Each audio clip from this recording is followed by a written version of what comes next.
Hey, Composite Gloves here. I'm wearing an orange hat, and today I'm going to show you this really freaking cool plugin. It will change your workflow forever if you use Kontakt. It is called BRSO Articulate. It is made by the Synthetic Orchestra, and I will take you to their website in this thing. So let's really quick look at what it does. Shall I show you what it's worth? So what this plugin, this nifty little thing does is FL Studio. That's the FL Studio thing. FL Studio has the ability to output 16 separate channels of MIDI on one track. Now you can configure other DAWs to do this too. It isn't just FL, but this is something that was specifically designed with FL in mind. And so when you're working with Kontakt, you're going to load up libraries, right, that have these key switches. And these key switches prepare all kinds of different issues. So let's say we've got this clarinet line, right?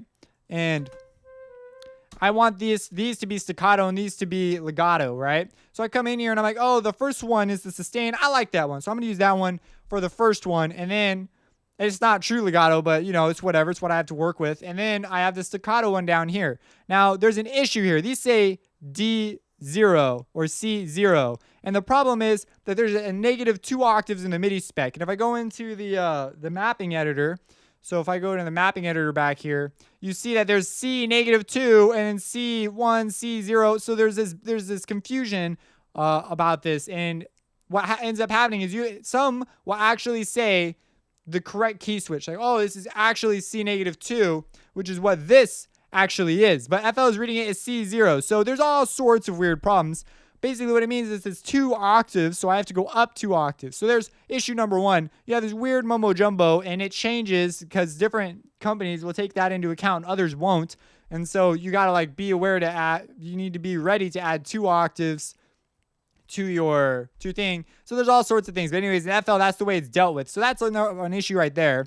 Then when you load it up, if we wanted to do this, so we go sustain, and then we want staccato, and this staccato has to hit before, in fact, it can hit at the same time, it'll still work, but it has to hit at the same time. If I wanted to do staccato and sustain on the same piano roll, I could not do it using this method because this will trigger the staccato key switch and all staccato key switches. So there's just all these different issues that we have, but now it'll play.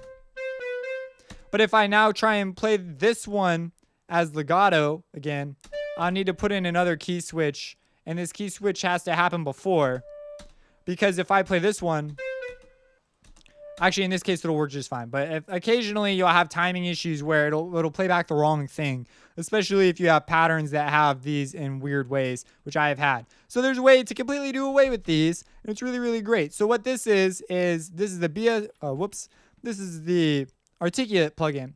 And what it does is you can have key switches. You click on this expression knob and you can come in here and you can assign key switches to it, and it will trigger that key switch at the beginning and ensure that it does the correct key switch.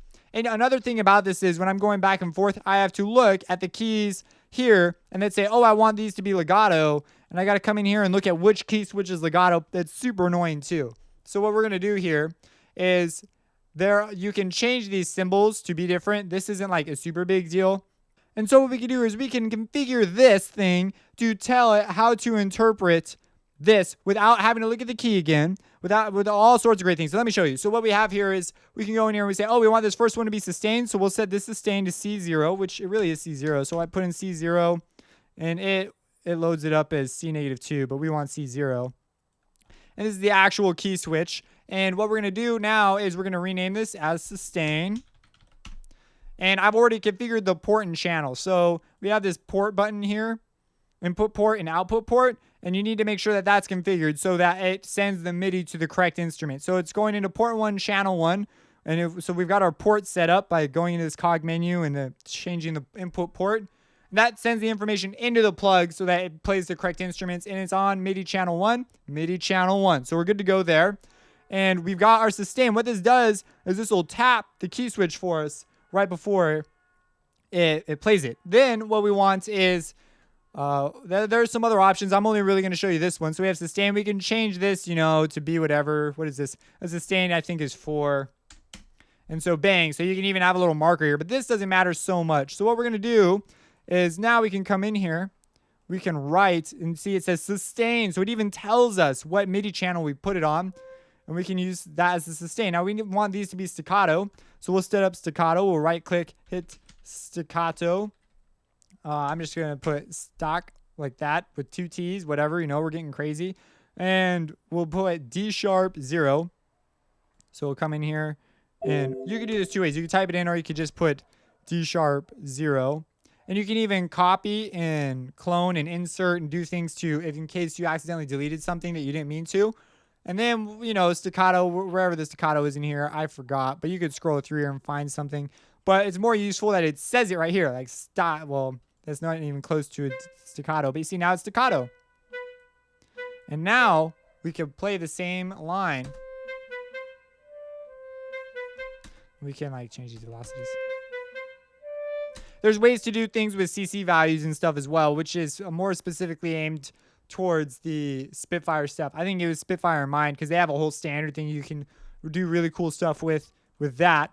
But that's that alone, those options right there, where I was like, what? Then when you clone it, you have all these additional options like CC ghosting. So if you hit this, you can use this and it will not change to this. So I can move this around and this no longer controls the volume for that, which is very, very handy.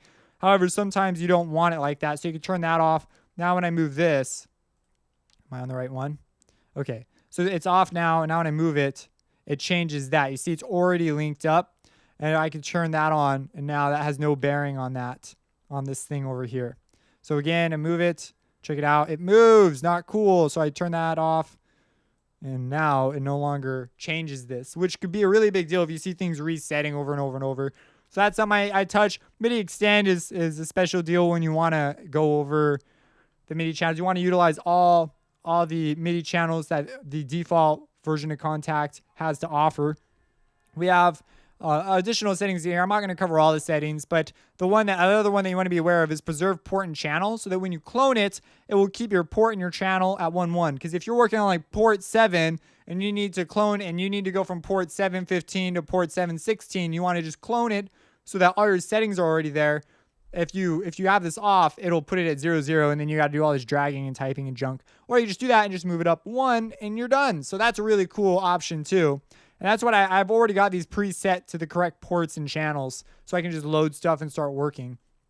And then these are common. I believe expression is CC1. Oh, it's CC number 11. My bad. It tells you up there. Dynamics is CC1. Yeah, CC1 is dynamics. And that's something that's very common to instruments. If I load up a Spitfire thing, let's load up the horn solo. You can see these things in action. So instead of having to go through this crazy thing to automate it, you can just edit the events in the piano roll or automate from here. And you see if I hit the expression and the dynamics. Oh, this is on channel 2. I'll move this to channel 2 real quick. There you go. Expressions moving, dynamics moving. We have speed. Now these were the person, Blake, the guy who made this, he did the scripting, I believe, for the GUI that Spitfire uses. So he's really cool guy. Definitely one of my inspirations. And so you can change the pictures, but again, the pictures aren't a big deal, as you can see, because of this. And then once you have this, you save it. So you may need to go through and make custom patches for Kontakt, like I did that for session strings. I have session string custom patches. If I go into here and go into strings, which is right here, section 1.2 contemporary. And then there's custom keys. I have a custom keys patch. I load that up, and then I have likewise, I can go in here to Session Strings Pros, Custom Keys 1, Custom Keys 2, and I can load it up, and I already have my presets. And I even tried to do the pictures, but eventually I gave up on the pictures. I just right-click and make them whole notes now, because it takes a really long time to make the presets sometimes. So I've done mine for the symphonic brass. So if I want to do this horn solo, and I've already got all these articulations here, I want to take advantage of them, I can just come in here, go to symphonic brass horn solo, which is also labeled A at the beginning conveniently. As you see, I've already got it all set up. And now if I came in here and wanted to write for the horn solo, and you see it even changes the name and stuff here too. That felt so cool like that. I could do, like a legato and have something like this. And then let's say I wanted to do staccato. I come in here, I'm like, oh, look, staccato right there. I don't need to do anything else. I can immediately just start writing notes.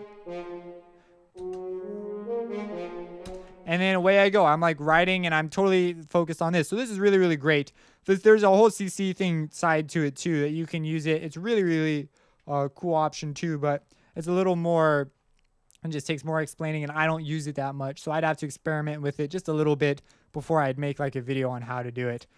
But yeah, so that's really, really, really great. Like, oh my gosh, so cool. So hopefully this will change things. See, you have the UACC, which is the universal, I don't know what it stands for, I forgot. But if we load up that horn patch again, there's a way, horn solo, and you go into there. So this is a Spitfire thing.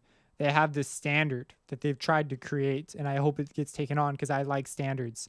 You see we have the UA lock to UACC and then the key switch, UACC.